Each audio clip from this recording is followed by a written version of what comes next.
In 1936, the city of Miami Beach passed a law requiring every new home built within city limits to install a solar water heater.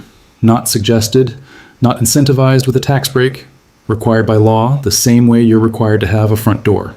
At that point, roughly 1 in 3 homes in South Florida already had one, simple rooftop systems that used nothing but sunlight and copper pipe to deliver hot water all day.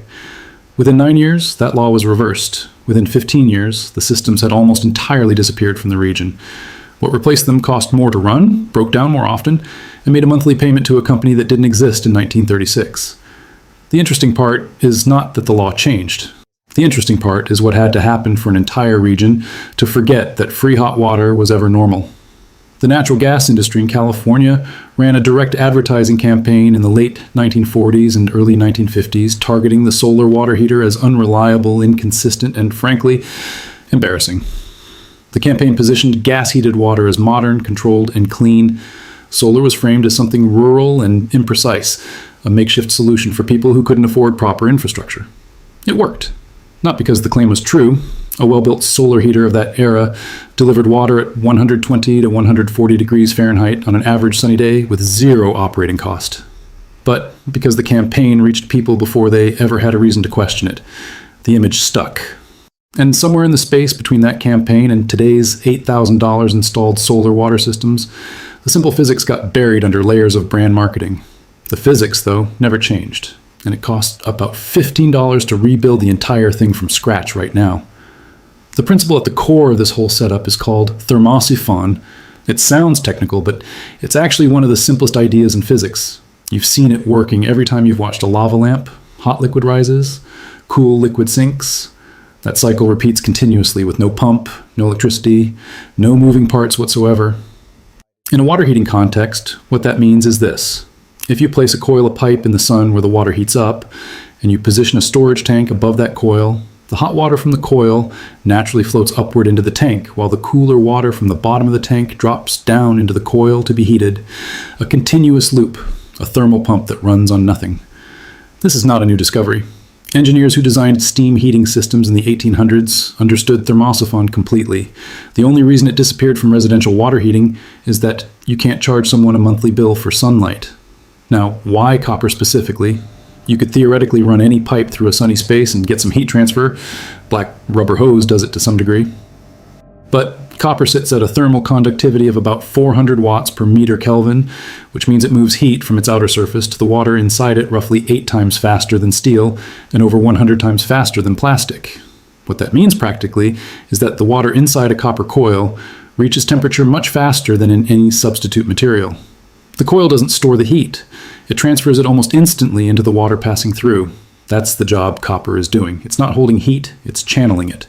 And at the hardware store, a 15-foot length of 1/4-inch soft copper tubing, the exact material you need, costs somewhere between $12 and $18 depending on where you are. That's the entire collector. There's one detail that separates a system that gets water to 80 degrees from one that gets it to 140, and most people who attempt this setup miss it entirely. Bare copper is actually a poor solar absorber. Its natural surface reflects a significant portion of the light hitting it instead of converting it to heat. You've seen this. Uncoated copper pipe in sunlight has that warm, almost glowing reflective sheen. That reflection is energy leaving the system before it ever becomes hot water. The fix is flat black spray paint. Not gloss, not satin. Flat black paint absorbs roughly 95 to 97% of visible light across the solar spectrum. Once you coat the coil, the same sunlight that was being partially reflected is now almost entirely converted into heat at the copper surface. That one coat of $2 spray paint is the difference between lukewarm and scalding. Keep that in mind. We'll come back to it when we go through the build. Here's everything you need. 15 feet of 1/4-inch soft copper tubing. That's the flexible kind. Sold in a coil at hardware stores used for refrigerator water lines and ice makers. 1 can of flat black spray paint. A salvage container for the storage tank. A 5-gallon bucket with a lid works, or a used water heater pressure tank if you can source one. 2 short lengths of standard garden hose to connect the system. And 4 screws and a piece of plywood or a wooden frame to mount the coil flat at an angle toward the sun. Total cost in most markets, $15 to $25. The system it replaces costs between $3,000 and $8,000 installed. There is no engineering mystery hiding that gap. It's a pricing gap, one that exists because most people have been taught that the cheap version can't possibly work. The build starts with shaping the coil. Soft copper tubing bends by hand without any special tool. Work slowly and keep your hands close together as you bend to prevent kinking. You're making a flat spiral, like a clock spring laid on a table, roughly 12 to 18 inches across. The spacing between loops doesn't need to be precise, but keep the loops touching or nearly touching so you're maximizing the surface area exposed to sunlight in a compact footprint. Once shaped, lay the coil flat on its plywood backing. Secure it with small screws or wire clips so it sits flush and doesn't shift. Then spray the entire assembly, coil, backing board, everything, with 2 light coats of flat black paint. Let it dry fully before connecting any water to it. The angle you mount this at matters. You want it facing the sun as directly as possible. A rough angle matching your latitude works well as a starting point. If you're at 35 degrees north, tilt the board 35 degrees toward south. Exact precision isn't required. Diffuse light on a partly cloudy day still produces useful heat.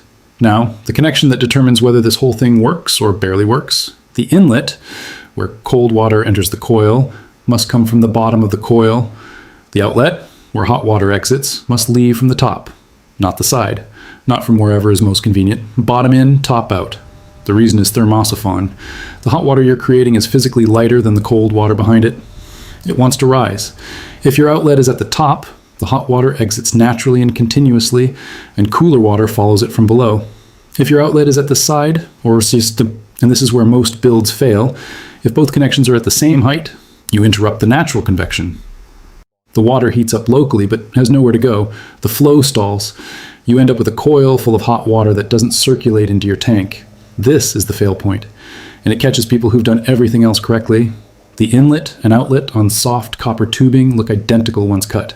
Both are just open pipe ends.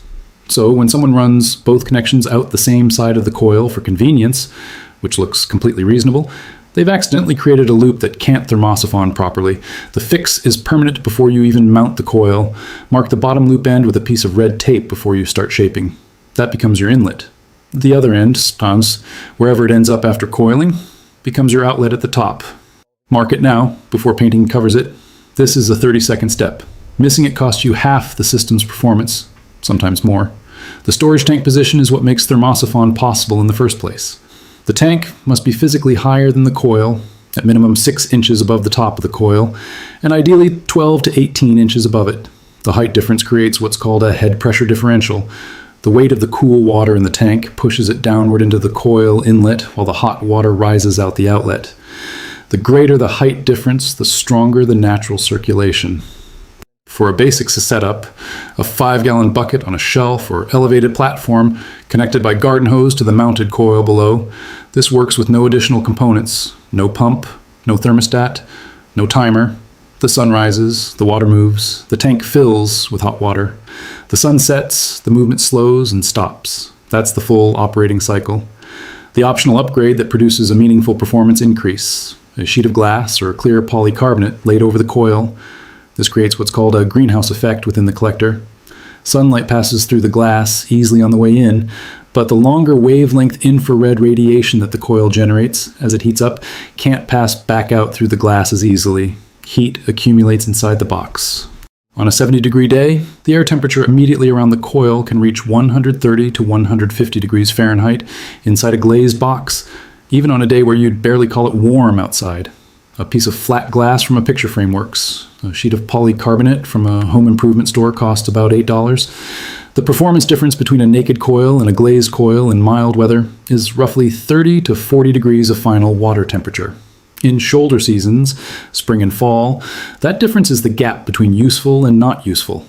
The field test ran across 3 consecutive days, 1 overcast, 2 with partial sun. No direct full sun at any point during the test window. Day 1, overcast from morning to afternoon. The ungrazed coil produced water at 88 degrees Fahrenheit after 4 hours of ambient daylight.